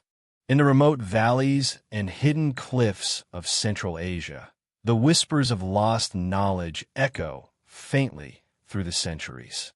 Some historians and explorers have suggested that the Templars, masters of secrecy and custodians of sacred wisdom, may have established hidden repositories, libraries and archives tucked away where no ordinary traveler could find them. These were not mere collections of books and scrolls. They were treasure troves of strategy, science, and spirituality, meticulously preserved to survive the vicissitudes of time and the collapse of empires. Imagine carved chambers, sealed by clever mechanisms, containing manuscripts written in cryptic codes, astrological charts mapping the stars for navigation, and religious texts that challenged mainstream dogma. Such repositories would have served as sanctuaries of knowledge, a lifeline for a group whose very existence was under threat in Europe. The Templars' expertise in architecture and engineering, often overlooked, would have been essential in creating these hidden libraries. Carved into cliff faces, beneath rocky overhangs, or even concealed within the labyrinthine interiors of caravanserais, these spaces had to withstand centuries of weather, earthquakes, and the curious hands of passers-by. Some accounts suggest that Templar engineers used secret ventilation shafts, cleverly disguised entrances, and coded symbols as guides for those allowed access. Every detail was deliberate, from the placement of stone blocks to the orientation of corridors, ensuring that the knowledge within remained protected, yet accessible to those who knew the key. In these ways, the repositories were as much a testament to ingenuity as they were to scholarship. Beyond their structural ingenuity, the Templars' libraries were likely repositories of forbidden knowledge. Their European counterparts already feared the Order's intelligence networks and secret wisdom. Moving eastward would have given them opportunities to preserve and expand this information. Manuscripts on navigation, medicine, metallurgy, and theology could have been stored alongside mystical texts detailing rituals, celestial phenomena, and cryptic codes. Some legends hint at scrolls that describe the alignment of continents, trade routes, or even prophecies regarding the fate of empires. While much of this remains speculative, the mere suggestion that such knowledge could have been preserved far from European scrutiny elevates these hidden libraries from mere myth to tantalizing possibility. Local nomads and merchants may have unwittingly aided in the preservation of these secrets. A well-placed rock, a cairn, or a seemingly mundane caravanserai could serve as markers or covers for these repositories. Over time, knowledge of the exact locations may have been transmitted orally within select communities, becoming part of local legend. Tales of strange foreigners in the mountains, carrying bundles of scrolls, or disappearing into hidden valleys, may reflect fragmented memories of these secretive operations. For centuries, these stories would have been dismissed as folklore, yet they contain tantalizing hints of something more. Small, almost imperceptible footprints left by the Templars across the vast steppe. The content of these hidden archives might have been deliberately eclectic, blending the practical with the mystical. Alongside maps charting the Silk Road's hidden paths, the Templars could have preserved astrological charts, medicinal formulas, and tactical manuals. These were knowledge systems designed not for public consumption, but for survival, adaptation, and the preservation of their order's influence. Some theories even suggest that these repositories held European religious relics, small items of sacred significance, or fragments of manuscripts that challenged the canonical understanding of Christianity. By preserving these objects in remote, secure locations, the Templars ensured that even if Europe turned hostile, their wisdom and spiritual heritage could survive. Over the centuries, natural forces and human activity would have obscured many of these hidden chambers, turning them into whispered mysteries. Sandstorms, landslides, and erosion may have buried entrances, while local communities, unaware of their significance, repurposed materials or avoided certain areas, maintaining the secrecy without understanding it. Occasionally, fragments emerge. A carved stone etched with cryptic symbols, an ancient manuscript found in a remote monastery, or metalwork of unmistakable European design discovered far from any known Templar stronghold. Each discovery, while incomplete, serves as a tantalizing hint of the hidden knowledge once safeguarded in Central Asia, a puzzle that encourages the imagination to bridge gaps across centuries. The preservation of knowledge in such remote locales speaks to the Templars' foresight and discipline. They understood that survival was not merely about physical endurance, but the continuity of ideas. The creation of secret libraries in distant lands ensured that even if the order was destroyed or scattered, their intellectual and spiritual legacy could endure. These archives were not passive repositories. They were active tools, guiding Templar movements, informing alliances, and supporting strategic decisions across vast distances. They embodied the Order's unique ability to blend martial prowess with scholarship, creating a network that transcended borders, time, and the limitations of conventional history. The concept of hidden Templar libraries also resonates with the human fascination with lost knowledge and forgotten wisdom. It challenges the notion that history is fully documented, suggesting that some truths have always remained deliberately concealed, preserved in the shadows for those who seek them. These repositories may hold the key to understanding how Templars could operate undetected in Mongolia, influence local politics, and survive centuries of suppression. By imagining these hidden spaces, the mind begins to see a world where history is layered, where what is recorded is only part of the story, and where extraordinary journeys leave extraordinary traces, even in the harshest, most remote landscapes. In the end, the hidden libraries of the Templars are more than just a theory. They're a symbol of resilience, ingenuity, and the enduring power of knowledge. They represent a bridge between cultures, a silent testament to a group that refused to vanish entirely despite the forces aligned against them. Every carved corridor, every coded manuscript, and every forgotten chamber becomes a testament to the Templars' enduring quest to preserve their wisdom and secrets across time and distance. Even today, the steppe and mountains of Central Asia may still guard these treasures, waiting for those perceptive and daring enough to uncover what has been hidden for centuries. Legends have long whispered that the Templars carried with them more than knowledge and gold as they journeyed eastward. They may have borne secrets of a sacred and mystical nature, relics whose significance transcended ordinary understanding. Among the most tantalizing of these whispers is the notion that the Holy Grail, or objects connected to it, could have been transported along the Silk Road, hidden from Europe's watchful eyes. The Grail, whether conceived as a literal chalice, a collection of sacred texts, or a symbolic repository of divine knowledge, represented the ultimate prize, a key to spiritual power, enlightenment, or even worldly influence. The possibility that such treasures made their way into the vast reaches of Central Asia ignites a sense of awe, curiosity, and unease, a mystery that has persisted through centuries of speculation and legend. The journey of these sacred relics, if they indeed existed, will have required immense secrecy and foresight. The Templars were masters of concealment, adept at moving valuable objects across borders, deserts, and mountains without detection. Each caravan, each hidden route, and each clandestine cache would have been carefully chosen to protect the Grail's passage. Along the Silk Road, they could exploit hidden paths, secret oases, and sympathetic intermediaries who understood the value of discretion. The Mongol Empire, vast and culturally diverse, presented both challenges and opportunities. In some regions, the Templars may have found allies among religious minorities, scholars, or even local leaders who recognized the value of hosting such sacred knowledge in secret, far from the reach of European monarchs and inquisitors.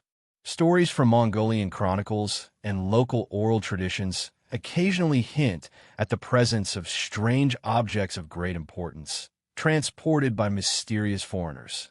These accounts are often cryptic, mentioning travelers with unusual belongings, guarded closely, whose knowledge and purpose seemed beyond ordinary understanding. While many historians dismiss such tales as exaggerations or myth, the consistency of certain elements across distant regions raises questions. Could these stories reflect fragments of truth, clues left behind by Templars safeguarding relics of profound spiritual and symbolic significance? The alignment of sacred sites, hidden valleys, and ancient caravanserais in relation to these stories suggests that there may have been deliberate planning, a network of concealment designed to protect more than mere wealth. The idea of the Grail traveling east challenges conventional narratives of both European and Asian history.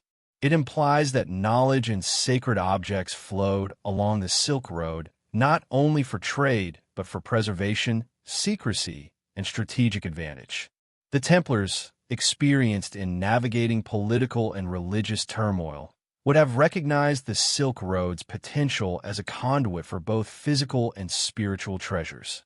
Every mountain pass crossed, every desert traversed, and every river forded could have been part of a larger, almost ritualized journey, designed to safeguard the relic's sanctity and keep their significance hidden from those unworthy or unprepared to understand them.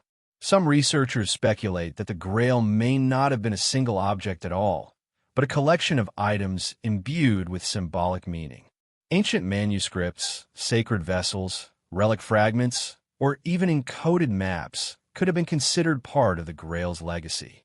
These items, carefully stored in hidden chambers or entrusted to allies along the Silk Road, would have allowed the Templars to preserve their spiritual heritage far from Europe's turbulent politics. The combination of practicality, secrecy, and spiritual devotion reflects the Order's unique dual identity: warriors and custodians, martial knights and guardians of esoteric knowledge. The mysticism surrounding the Grail also suggests that it was not merely a treasure to be protected, but a source of guidance and power. Celestial alignments, numerology, and coded messages may have guided the Templars in their movements, determining where relics could be safely stored or transported. The deserts, mountains, and hidden valleys of Central Asia were not just obstacles. They were part of a spiritual and strategic landscape, shaping the path of those who understood its mysteries. Traveling with such sacred objects required discipline, foresight, and an almost ritualistic precision, ensuring that every step of the journey maintained the relic's sanctity and secrecy. The Grail's potential presence in Mongolia also raises questions about its influence on local cultures. Could Templar relics have inspired spiritual or mystical traditions among Mongolian elites? Were sacred objects interpreted through the lens of local belief systems, merging European mysticism with Asian practices in subtle and hidden ways?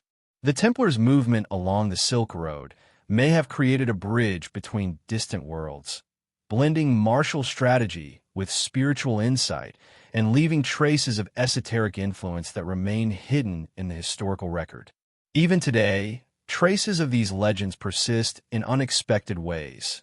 Inscriptions on rocks, carvings in remote monasteries, and cryptic symbols found near ancient caravanserais.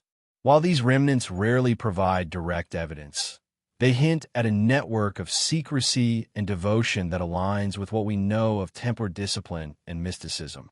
The Grail, whether literal or symbolic, becomes more than an object. It is a narrative thread connecting Europe, the Silk Road, and Mongolia in a story of hidden knowledge, spiritual pursuit, and survival against overwhelming odds. In imagining the Grail's journey across Central Asia, one sees a world where the ordinary and extraordinary converge. The Templars, blending skill, strategy, and devotion, move through deserts and mountains as guardians of something far greater than wealth or territory. Each hidden chamber, each secret cache, each whispered legend is a testament to their enduring commitment to preserving a sacred legacy.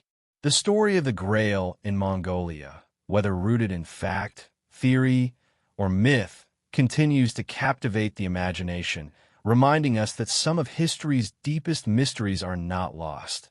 They're hidden, waiting to be discovered by those patient and perceptive enough to seek them out. Even centuries after the Templars' disappearance from Europe, the echoes of their journey along the Silk Road continue to surface in the most unexpected ways. Modern researchers, archaeologists, and explorers have stumbled upon fragments of evidence that, while incomplete, hint at a hidden European presence in the heart of Central Asia. In remote valleys of Mongolia, artifacts of unmistakably Western design have been found: swords bearing the fleur-de-lis, coins minted in France long before they should have arrived, and intricate metalwork reminiscent of Templar craftsmanship. These items, discovered far from any known European settlement, suggest that the Templars did not simply vanish after their suppression in the 14th century. Instead, they may have carved out secret enclaves along the Silk Road, living in silence, but leaving traces of their existence for the attentive observer. Local oral histories add another layer to the mystery. Nomadic tribes in Mongolia recount stories of white-robed strangers who appeared suddenly in the steppe, armed, disciplined, and wise beyond measure.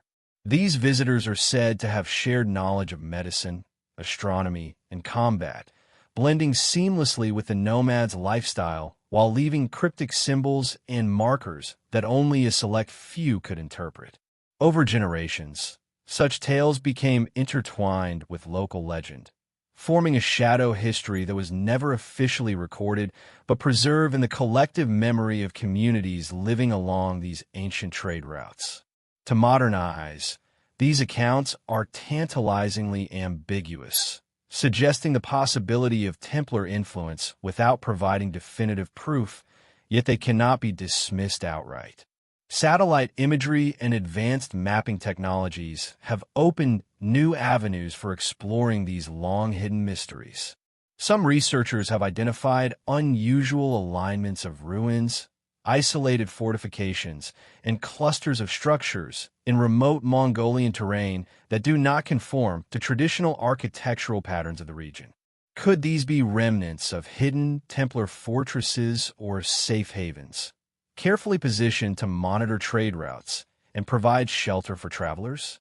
The very idea challenges conventional historical narratives, suggesting that the Templars' reach may have extended far beyond the familiar maps of medieval Europe, blending with the landscapes of Asia in ways that remain largely unstudied and deeply enigmatic. Even the study of religious sites provides hints of European influence. Small chapels, crosses carved into cliff faces, and manuscripts preserved in monasteries along the Silk Road indicate that Christian practices persisted far from the known boundaries of the medieval church. While these are often attributed to Nestorian or other Eastern Christian traditions, some researchers suggest that the stylistic elements and inscriptions bear the unmistakable mark of Western European design, possibly introduced by traveling Templars. These vestiges of faith, often dismissed as anomalies, may in fact be key pieces of a larger puzzle, pointing to a network of hidden European presence that blended religious, cultural, and strategic motives. Artifacts and relics, both tangible and anecdotal, continue to spark debates among scholars. Fragments of medieval European swords have been found near Mongolian oases. Metal clasps and seals bearing heraldic symbols have emerged from desert sands, and ancient manuscripts have surfaced in the unlikeliest of monasteries. Each discovery raises questions. How did these objects arrive so far from Europe? Were they carried intentionally as part of secret Templar operations, or are they the result of trade, conquest, or coincidence? The pattern and consistency of these finds suggest deliberate movement and preservation rather than chance, pointing toward a calculated effort by the Templars to establish a hidden footprint across Asia. Modern legends, too, reinforce this hidden narrative. Explorers speak of caves in the Gobi Desert with inscriptions and carvings that appear European in origin, of ancient burial mounds containing objects that resemble European ceremonial artifacts, and of isolated manuscripts written in a script that mixes Latin characters with local languages. While definitive attribution remains elusive, the cumulative weight of these discoveries, artifacts, ruins, oral histories, and manuscripts, creates a mosaic that hints at a sophisticated, secretive presence in Mongolia and along the Silk Road. It is a presence that is difficult to trace in official records, yet impossible to ignore once the pieces are considered together. The Templars' hidden journey into Mongolia may have had practical, strategic purposes beyond mere survival. Establishing safe enclaves and supply caches allowed them to maintain networks of influence, monitor trade routes, and protect sacred relics. The deserts, mountains, and steppes offered natural concealment, while the cooperation, or at least tolerance, of local tribes and leaders ensured that their movements remained largely invisible. Over time, These enclaves could have served as centers of intelligence, facilitating communication between Europe and the distant East and preserving knowledge that might otherwise have been lost in the turmoil following the order's suppression. Even in the modern era, this secretive presence leaves traces that inspire both fascination and speculation. Satellite mapping of ancient trade routes sometimes reveals patterns that do not conform to known civilizations. Isolated stone formations suggest purposeful construction rather than natural occurrence, and previously overlooked ruins show alignments that hint at deliberate planning. These subtle clues fuel theories that the Templars did more than survive. They thrived in secrecy, embedding their legacy into the geography and culture of a region far removed from the lands they once defended. Perhaps the most compelling aspect of these discoveries is how they blur the line between history and legend. What was once dismissed as myth, knights traversing deserts, hiding treasures, and preserving sacred knowledge, finds resonance in tangible evidence, however fragmentary. Each artifact, each story, each cryptic symbol acts as a breadcrumb, leading modern explorers and scholars deeper into a hidden chapter of history. The narrative becomes cinematic, the disciplined knights moving across vast landscapes, securing relics, sharing knowledge with select allies, and disappearing into the remote wilderness, leaving behind a trail visible only to those willing to look beyond conventional sources. In the end, modern echoes of Templar activity in Mongolia serve as a reminder that history is often layered, with many chapters hidden from the official record. Archaeological finds, local legends, and even the landscape itself carry traces of a forgotten journey that connects Europe and Asia in ways mainstream history rarely acknowledges. These discoveries not only tantalize the imagination, but also challenge us to reconsider the reach, ingenuity, and enduring influence of the Knights Templar. In the vast expanses of Central Asia, from the Gobi Desert to hidden mountain valleys, the Templars' silent legacy persists, a testament to secrecy, survival, and the relentless pursuit of knowledge that transcends borders and centuries. After centuries of speculation, hidden trails, and fragmented legends, the pieces of the Templars' journey across the Silk Road begin to converge into a startling vision of history hidden from plain sight. Every artifact discovered, every whispered story passed down among nomads, every ruin and cryptic inscription in Mongolia suddenly forms a mosaic of extraordinary complexity. It is here, in the remote valleys, deserts, and mountains of Central Asia, that the Templars' greatest secret, what they carried, what they protected, and why they traveled so far from home, comes into sharp focus. This revelation is not merely about survival or flight. It is about the deliberate shaping of history, knowledge, and power in ways that most scholars have long overlooked. The journey east was far from accidental. After the order's suppression in France and across Europe, the Templars faced annihilation. Yet they were not merely fleeing. They were executing a meticulously planned migration of both people and purpose. Historical accounts hint at the careful selection of leaders, scouts, and scholars who would guide the eastward mission. Maps and coded instructions, painstakingly prepared before the arrest began, likely detailed safe passages through Europe into the Eastern trade networks, ensuring that key members could carry critical knowledge, sacred relics, and the order's most guarded secrets far from the reach of the church and crown. The Silk Road, with its intricate web of trade routes and hidden paths, offered the perfect corridor for this clandestine movement.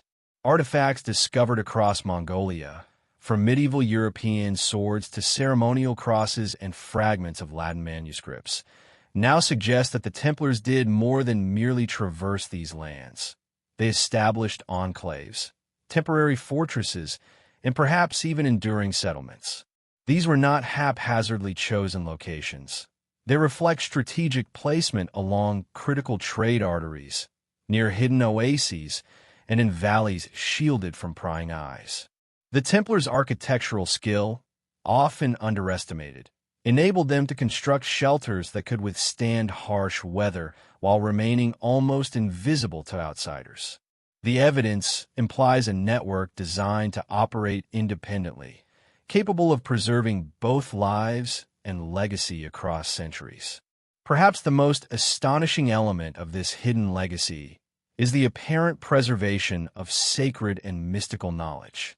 Legends of the Grail, along with esoteric manuscripts, maps, and relics, converge in this eastern landscape, suggesting that the Templars' purpose extended beyond survival to the protection of spiritual power and wisdom. The relics they carried, whether literal objects or encoded knowledge, were carefully concealed in remote chambers, underground caches, and cliffside repositories. Modern researchers have occasionally stumbled upon these signs, cryptic inscriptions, unusual rock alignments, and hidden rooms within ancient structures, but much remains concealed beneath centuries of sand, snow, and erosion. The very act of hiding these items transformed the landscape itself into a guardian of secrets. The Templars' interaction with the Mongols and local populations likely played a crucial role in safeguarding these secrets. Historical accounts suggest that Mongol leaders, known for their openness to foreign advisors and scholars, may have provided the Templars with protection in exchange for their strategic expertise. European martial knowledge, advanced fortification techniques, and intelligence-gathering methods would have been invaluable to the Mongols as they consolidated control over vast territories. In return, the Templars gained sanctuary and access to remote lands where they could store relics, transmit knowledge, and continue their mission far from the Inquisitions and suppressions of Europe. This symbiosis of convenience and secrecy enabled them to thrive in an environment where most outsiders would perish. The evidence suggests that these eastern enclaves were not merely refuges, but active centers of influence. The Templars may have facilitated trade networks, advised on military campaigns, and acted as intermediaries between Europe and Asia. Their mastery of coded communication, secret symbols, and concealed archives allowed them to operate in plain sight while remaining invisible to most chroniclers. Caravan markings, stone inscriptions, and subtle architectural cues may have acted as silent messages for those in the know, enabling coordination across hundreds of miles. The steppe, desert, and mountain ranges became more than obstacles. They became conduits for secrecy, knowledge, and power. Perhaps the most profound implication of this journey is the reshaping of the narrative of history itself. Mainstream accounts depict the Templars as vanquished, scattered, and forgotten after the early 14th century. Yet the evidence in Mongolia and along the Silk Road suggests a different story, one of survival, adaptation, and quiet influence across continents. It challenges the assumption that historical events are fully documented or understood. Instead, history becomes layered, with hidden chapters preserved in the most remote and inhospitable places, accessible only to those willing to look beyond conventional sources and question accepted narratives. Archaeological clues, when pieced together, reveal patterns that border on the extraordinary. Isolated fortifications align with caravan routes.